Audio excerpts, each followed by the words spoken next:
This has become a parent appreciation series. So it's now time to answer the questions that you guys have for my brother here, Greg. He's been featuring a lot on my stories, especially when we used to live with each other. Now, not so much, but I think it's about time people actually got to know you a little bit better. So, third brother that I have, he's the youngest of my oldest brothers. We're about a year and 5 days apart. So much so that when I was young, I was convinced that we were twins. I don't know if you actually knew about this. Yeah. I didn't know that. Okay, anyway. But it's really ironic because we grew up 9 years apart. We were both born here, but you left when you were 7? Yes, like halfway through primary 2.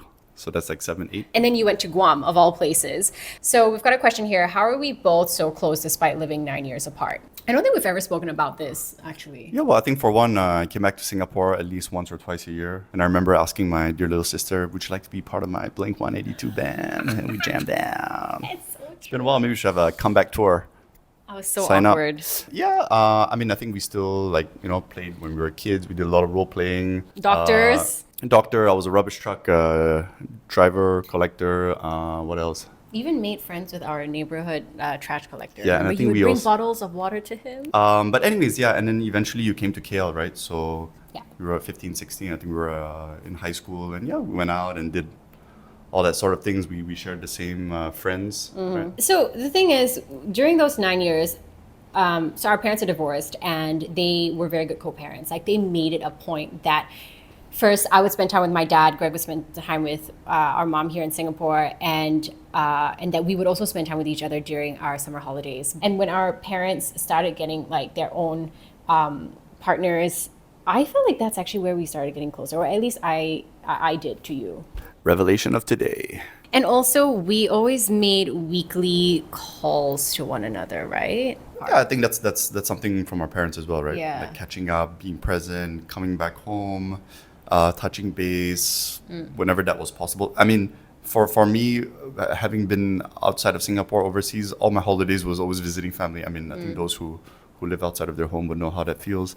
Yeah, so hopefully that answers the question. But if I were to boil it down to some principles, I think it's very strong co-parenting. And obviously, Yes. technology helped, and the ability to travel. Also, big thanks to our parents to really inculcate this like healthy habit that we had with each other as siblings. This has become a parent appreciation series. Okay, moving on. Someone's asking if you get, oh, I love this question. There's so much to talk about here. Did you get nutrition tips from me? I think those of you who know me, I'm very proud of my balanced diet. I think I eat quite well. So I get really curious about the most random of topics, and sometimes it's regarding food and maybe ingredients and all that sort of things. And if anything, I just ask Charlotte of her opinion. And then I think she decides whether she should go into the scientific mode or the Charlotte May mode, or just the hey Coco, that makes you happy. Like, it's okay, acknowledge your feelings, eat if it makes you happy. And then, okay, maybe next week, it wasn't that healthy and that kind of thing. So the answer is, yeah, I don't think tips, but I think that's an example of what we talk about and the things that interest us. And I think we're just curious people. And I think a lot of my interest in nutrition actually comes from my upbringing at home, because our parents were very mindful about making sure we ate certain things and at a certain balance, etc. So you had a lot of that already. It's so funny because I was speaking to Greg's girlfriend the other day, just like it was just her and I and another friend of mine, and she was saying how like, oh yeah, after every meal Greg will like offer me a fruit, and then this friend of mine was like, yeah, Charlotte also does this when I'm over at her house. Like we easy grow breaks. yeah, it's all about like having enough greens and having enough fruits in our diet. But yeah, I guess you would come to me if there are specific things about food and nutrition that you want to know about, or you read something and you're like, yo, is this true? Yeah, but what I would say is that I think the family naturally we not gravitate, but we go to Charlotte to ask the obvious questions, right? And And no sometime- one listens. No, but I don't think you being a nutritionist in the family is the label that you have. I think, like you said, we all, in general, have a pretty healthy, Like a basic slash- understanding. yeah, balanced approach of what we need to eat and what. Okay, so moving out of the family a little bit, do you keep up with football? If so, which clubs do you support? I grew up supporting Manchester United, Man United. We had a nanny, Auntie Imelda, who used to watch Man U while we were growing up. Yeah, and eventually I supported. I mean, I was a fan of Beckham, right? I think Van those. Nistelrooy. Yeah, that came after. So I think for a good, maybe from the age of like 8 to 18, yeah, a good 10 years, I was a die hard Man United fan. I don't watch football anymore like I used to before. Yeah. I mean, I don't support any team now, but I just enjoy the sport. So it all goes back to good old Auntie Imelda. I remember our nanny of us, she had dibs, like first dibs on the TV. Like my mom was like, no, Auntie Imelda gets to watch her sports. Like, and then you got into Man U. So now I was like, okay, by extension, I guess I support them. But I remember you were such a big football fan. Like during our summer holidays in France, when it was the World Cup, you would stay up and you would watch the games. And I remember like you would scream so loud that Bon Papa, our granddad, would tell you to go and watch in the cabano in like the exterior house. In the shed. In the shed. and then you like legit, I could hear you from the house. Like that's I don't remember like a good like 20 meters away. You'd be like, woo! You loved your football so much. And then of course, of all places, my first like official job was at Kellogg's in Manchester, in the UK, at Old Trafford. Oh yeah, Right. That's true, and then yeah. you came to visit me, and we went to the stadium together, didn't we? Yeah, maybe flash a little old photo of me in Old Trafford back then. Yeah, oh my gosh. What are your top 3 trance songs? So just for context, Greg got me into like I would say the genre of trance since high school. Can you remember the first track that got you interested in Yeah. this genre? I think that's easy to answer. It's Tiesto's remake, of Adagio for Strings. That's kind of a classic, right? Sing it for us. Just kidding. I know that I think one of my very first DJ night was Ferry Corsten at the old Zouk. And okay, there's a song called Beautiful, Godfather of Trance, Armin van Buuren. There was this track, also very iconic actually during that time of my life. It's called Not Going Home. It's a remake of Faithless, a song by Faithless. Yeah, great memories. And Okay, I would say this is a comment or a question. You mean he's not your boyfriend? So just to clear the air, this is freaking like awkward. We traveled a lot when we were younger, and we were just like generally close, right? I mean, like we're not physically close, but like we're close. You don't usually see siblings 15, 16 traveling out together. And so a lot of the time people would think that we're a couple. So this is why I started the hashtag Team Coco Meme, because yeah, we're a unit, we're a team. that's why you started that hashtag. Yeah, I but- did not know that until today. You see? Because I didn't want it to be so obvious, like, oh, P.S. he's my brother. But like, just yeah, fair hashtag enough. Team Coco Meme. Obviously, yeah, Coco Meme is not a global term, by the way. Coco means older brother in Chinese. Meme means younger sister. And so, funnily enough, from time to time, I share pictures of my boyfriend and I, and then people start thinking that he's Greg. I have no idea how. Like, you guys don't have the same amount of facial hair. Yeah, maybe you guys have, I don't know, similar noses. But yeah, so Similar noses. yeah, Okay, like I well, don't know, like well, sharp, maybe on not the like camera, yeah. my button nose. I don't know, but anyway, so yes, hopefully we can very slowly get away from this whole confusion. You've recently picked up a lot of habits that you never used to have when we were living together, right? And you've picked up things like running and meditating, etc. So someone has asked, how did you get into the habit of meditating? Because I've tried a few times but never made it into a habit. And what are the effects of it for you? Yeah, good question. I think what I always tell people, and that's really how I started, was I was feeling like a prisoner to my phone. I would wake up and use my phone. And I knew, in line with other things I was trying to improve about my life, having new habits, I knew I had to stop that. But at the same time, I was always curious about meditation. It was always like one of those things that I wanted to do. And I think I found my own pace and my own way. So I literally set an alarm or a reminder. Oh, I think I even had a post-it note on my phone, because first thing I do when I wake up, I would go turn off my alarm on my phone. And immediately what you do when you turn off your alarm, you look at your phone. And there was a post-it note to remind me, like a tactile reminder to remind me not to do that. So obviously that was in the beginning, and the habit is still not being built. What did you write on your post-it? I think I wrote something in like my really bad handwriting, meditate, or Oh, okay. or don't touch phone, meditate. Yeah, I don't remember. I think it was like don't touch phone or don't look at phone or something like that. Yeah, that post-it note was so like old and yeah. Do you still have it? I do not have it. Okay, wait. So it's turn off your alarm. You look at the post-it note that then prompts you to do your next move. And what was Yeah, that? so I mean, okay. First of all, like, when I wake up, I open the windows, I freshen up, and then I come out and I sit on the floor. I set a timer. Whether or not Siri wants to acknowledge my voice, I will set a timer on the phone, 10 minutes. And I would sit there, close my eyes, and just basically meditate. So you're going to ask me, oh, do you breathe, control your breath? What do you do? That's a very good question. But in the beginning, I knew it was important to find my own way and my own pace. Small steps. Small steps. And sometimes I would get distracted, I would get sleepy. But like this morning, what I did was I did everything that I mentioned. I sat and I closed my eyes, and I just tried to be with myself. And if that means acknowledging some thoughts, then so be it. Sometimes my meditation, I would say, is also a lot of visualizing, right? So if I have a big task, if I have something that is making me feel like, nervous about, or have a big challenge, or even excited, or, sometimes it's not even a big challenge, but just a thought you want to put your attention to. I have a visualization of how my day will go, and eventually the 10 minutes is up. I think the point is to know why you are doing this and what you're trying to achieve. So for me, it was always baby steps, right? For me, it was to not look at my phone, full stop. So that was kind of like an easy thing eventually. Yeah, it grounds me.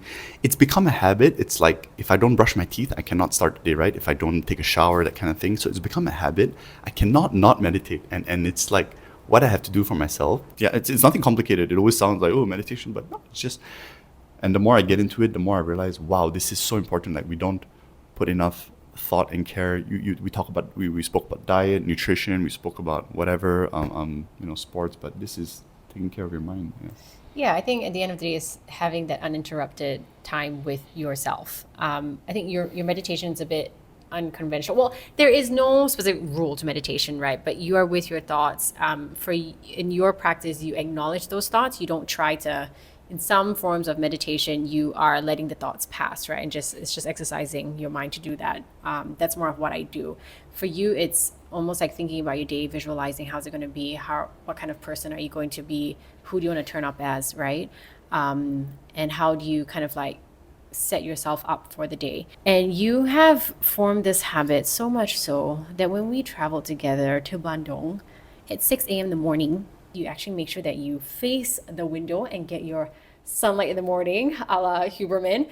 And you freaking open the window at 6 a.m. and you just sat there and you meditated. And I was still in bed. And I remember I was facing the window, just like the way I was sleeping in my direction. And I literally thought that I dreamt that the moon was right in front of me. Because that's how bright the light was. And I was like, what is going on? And then I woke up and then I saw like the outline of your shadow, and I was like, oh, you're meditating. Okay, the sun rises early in Bandung, by the way, in Indonesia, I think in general. So have you missed a day of meditating? I might have missed one day, and that's like an anomaly. Well, have you ever woken up and thought like, oh, Sian, like I don't want to meditate today? Basically, it takes a while to form habits, right? 2 weeks. A la James Clear. It takes a bit of time, and it takes a bit of discipline. Yeah, so all meditating, intermittent fasting, and running. Running. It all started like I think 6 months, at least 6 months and beyond. And it all happened at the same time, right? It was like literally turning a new leaf. Yeah, I think I was changing jobs during that time. I went to Bangkok. I was by myself, solo trip, and I think one fine day I was like, enough. What are you drinking, by the way? Oh wait, this is another talking point, by the way. My brother loves coffee, but of all coffees, what do you drink? If it's not kopi, Good old Nescafe Gold. which intensity? Intensity 5, actually, yeah. But I think the first time I had coffee was probably at the PG Hilton in KL. We were living there for a bit, and I think there was probably like a Nescafe packet, and I thought, okay, I'm cool, I'm like this grown up, coming back from school, having a little sneaky little coffee. That was your first coffee? That's why I like Nescafe Gold. You see, it all comes full circle. Gosh. Yeah, you lived, 6 months at the PJ Hilton in KL? Yeah, I think Papa did, but I think I stayed, I think a good 4 months. Yeah. And would you say sorry, I'm going off on a tangent here. Would you say that living in a hotel for a good amount of time inspired you to enter the hospitality industry? Yeah, I think, doing hotels was not a lifelong dream. You wanted to be a pilot. I wanted to be a pilot. So that was the boyhood dream. Being in hotels, traveling, those were all very positive, experiences. And I think I was presented an opportunity and I got into it. But it's true because I think having spent some time at the PJ Hilton gave me that experience of like living in a hotel or rather being in a hotel and seeing how everything is done. Of course, it's different from a guest's point of view.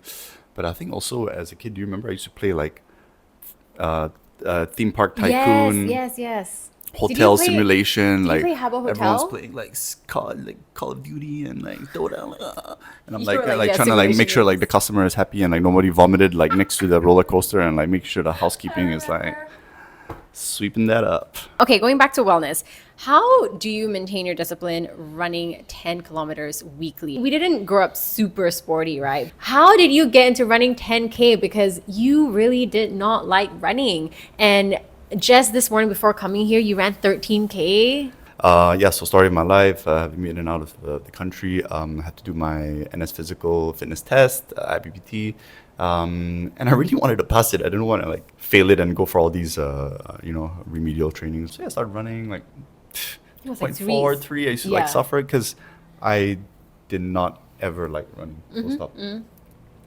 But anyways, eventually it was a way for me to have a balance between like work and I found it more and more important. The more I did it, I realized I thought, oh wow, that was like a void in my life I had and I filled that by moving my body, by sweating, and eventually I really enjoyed it.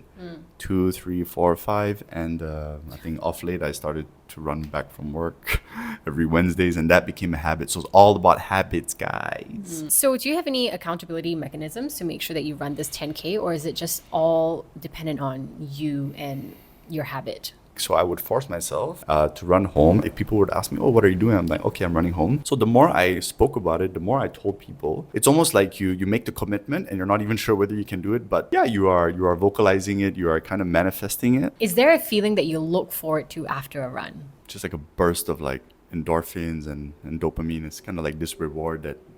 And also before I do it, I get I think a little bit of a dopamine hit because I know like how I'm gonna feel after. But it's a great feeling, and I think it's not just a feeling of today or not just a feeling during the run, but I feel like it's just has a lot of great benefits to me. Yeah. What are some of your favorite memories of us together?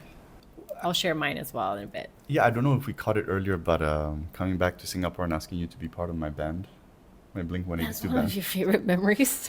It was so funny. Literally, we were in my room and we had to share a room at that time. And then you were like, yeah, you really liked Blink 182, and then you were really obsessed about like different types of guitars. Greg was also in a band for real in high school called the Popsicles, and you were the bassist. Remember? Yeah, well, fun fact that we grew up. You played piano and I played violin, but Yeah, I had that this little also. phase where I got into like the bass and the double bass. Yeah. And then all that kind of stuff. we were in my room, and you're like, "Mimi, you want to be part of my band, like my Blink 182 band?" Left And you with then- no choice. And then I was like, I was such an awkward kid. I was so shy, by the way. And then I was like, oh yeah, sure. And then you're like, okay, you be the bassist. And I'm like, oh, what do I do? And you're like, just do this like ding, ding, ding, ding, ding, ding. And then it was what song was it? All the small things. Yes, all the small I things. think I tried to make you harmonize. Yeah. Oh my gosh, I was a shit harmonizer. Even till today, I try, and I'm terrible. But yes, and just because of that, like I really like Blink 182. I really, really like their songs. Every time I listen to it, it's just so freaking nostalgic. Yay. Okay, so one of your favorite memories is asking me to be part of your band, which I did very, very poorly. Anything else? Yeah, I thought about this. So I think really it's our summer holidays in the south of France, in our late grandfather's place. Yes. Those are our childhood memories, our vacation memories, right? Really, yeah. Oh, yes, I have a really good one. Being cooped up in a bathtub in the toilet during the Guam I bet typhoon you- days. Oh, that story. Okay, that was another bathtub story, but okay. Oh my gosh, yes. We'll talk about another one. I actually wasn't going to, but now that you said it, I feel like we've opened a can of worms. Okay, but let's talk about this bathtub experience. There were a lot of typhoons in Guam, and our father would be like, stay away from the windows because they would like burst because of the air pressure. So we would take refuge in the toilet, in the bathroom, in the bathtub. The only room. No, Fall wait, asleep, wait, yeah. wait, wait. We were not all in the bathtub, huh? Hold on. So there was a really bad typhoon. I was there on holiday, and my dad said we have to go to the only place in the house that doesn't have a window. So that was the toilet. It was pretty small. A bathtub, a sink, a toilet bowl, and that was it. And so who was in the bathtub? You. Snoring away in the bathtub. And then my dad and I were on the ground, like next to the freaking toilet bowl. And then every couple of hours, I'll tell my dad, Papa, I would tell him to turn on the light on his watch so that I could, like, I don't know, I had a sense of safety and I knew that he was there. And yeah, you were just like just KO'd in the bathtub and like like you were just chilling out, like, and I was there on the ground. I was like freaking out. But yeah, what a memory that was. Yeah, I think Typhoon Gregoire made its entry at that moment. What? Typhoon Gregoire. I mean, it was like rumbling the whole. Oh yeah, that was another typhoon. But what was that typhoon's name? Bong Songhua. Yeah, Bong Songhua. It's not Wangsa Titi. Wow, Wangsa Titi, if you switch it around, is Titi Wangsa, which is a place in KL. For all the KL, the Charlemagne community. Maybe that's why Hello, hello. I thought of Wangsa Titi. Wow, I hope that doesn't mean anything else in any other language, because I know your community is quite diverse over here. Oh my gosh. Okay. So, I'm not going to talk about the other bathtub story. I will spare you.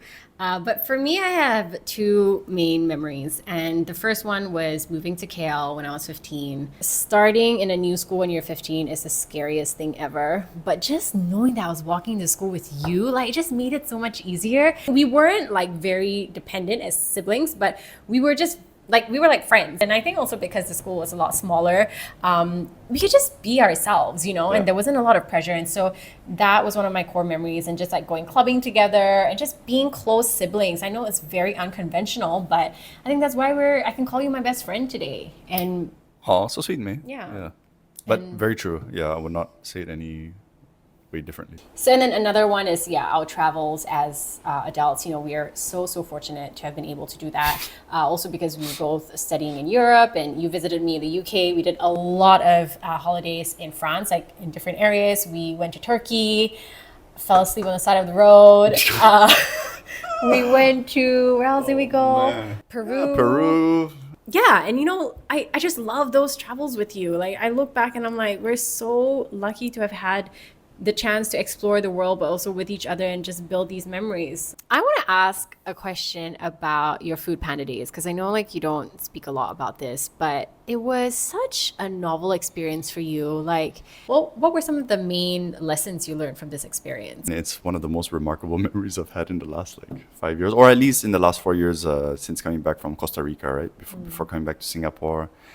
And then the pandemic hit. So first of all, we need to acknowledge that I started to do Food Panda for two reasons. The first reason was to get out of the house so that we can continue to have this healthy, fruitful relationship. And the second thing was... This was during the lockdown. Yeah. Sorry, during the context. lockdown, yeah. And of course, I was fortunate to have still had my job, and the hours were reduced, and I just had to have something to do. That's also how you started to know like different spots for eating, right? Indeed. So I was doing this for about, I think, a good 1 or 2 months, like actively. And I remember when things started to like get back to normal, even like on my off days, I would do like a few hours just. Yeah. It was very fun. It was almost like a game. And it was so rewarding. I mean, for those who can relate. That's a nice frame. Yeah, I mean, massive respect to food delivery riders. It's not easy. And I mean, I just had a peek into how that looked like. What's like one of the craziest stories that comes to mind? I don't know, but I think once this lady was like, I think she tipped me and she's like, oh, very hot outside, like buy yourself an ice cream. And it was like 8 p.m. I'm like, oh, yeah, ice cream now, but thank you. Like, there were definitely more stories I can't. You met a lot of nice people, remember? So going to all these different experiences, right? Like you took quite an unconventional pathway. At least here in Singapore, usually you complete your studies, you go pursue a career, et cetera, et cetera. But for you, you tried many different things. You went out, like you entered the hospitality industry, then you went out, then you came back in, like you did quite a lot of changes. What was the mindset you had throughout the entire time? Well, what's going through my head now is that when I'm thinking about all this, I think I would say I would have been nervous if I had not been given all these opportunities to basically do what I want. So for some context, 23, 24, quarter life crisis, first job out of uni. Okay, things were going great, and the path is like kind of like, Everyone was like, Greg is set. the trajectory, but I was growing more unsettled. Like I had an identity crisis as well, coming back to Singapore after all these years, and an identity crisis with myself. Like, is this what I'm going to do for the rest of my life, professionally at least? And I remember I just wanted to leave, like to leave physically, to be out of Singapore. Nothing against Singapore or anything. I mean, I've been here the last 4 years, but it was more like I had to continue. I do not know if I would have been able to define it back then, but it's more like to continue on my journey, right? Of, I don't want to say self-discovery because no, it's not about that. But I think now looking back, it was a lot of self-discovering And, You do it and unknowingly, right? Yeah. figuring things out. And yeah, I mean, you know, like, you know, went through a few interesting experiences throughout this process. And yeah, I think it's all come together quite nicely, being back here and talking about this and feeling really like good about the whole thing. Yeah. It's probably a better way to describe that, but yeah. Well, yeah, I mean, as your younger sister, I always look up to you because you have this very, let's just try attitude. Like, not gonna, like, don't think so much. You know, I'm definitely the one that thinks a lot more. I grew up like quite the worrier and always wondering like, what's the right path to take. And then I sort of like switched when I grew a bit older, but yeah, I always really admired that about you. I don't know if it's like a nature versus nurture thing, if that is due to your schooling system versus mine, or the way we were raised. But yeah, I think that has really allowed you to become the person you are today. Yeah, and I think we count our blessings, right? We're very privileged to be able to even talk about this, to even say like, hey, you know what, I wanted to do this and I managed to do it. But you're absolutely right in what you say. Yeah. Okay, well, thanks, Rocco, for doing this with me. I just burped like really like profusely. Can you just say that again? Because I couldn't hide that one. Yeah, we're not gonna hide it, man. But yeah, thanks, God, for doing this. Hope you enjoyed it. You're most welcome, me, and I hope everyone enjoyed this as much as we did. You know why I'm laughing? Why? I just said thank you. You just said you're most welcome, me. Like, people make fun of us the most for this. They call us like the thank you siblings because we say thank you all the time. If it's not thank you, it's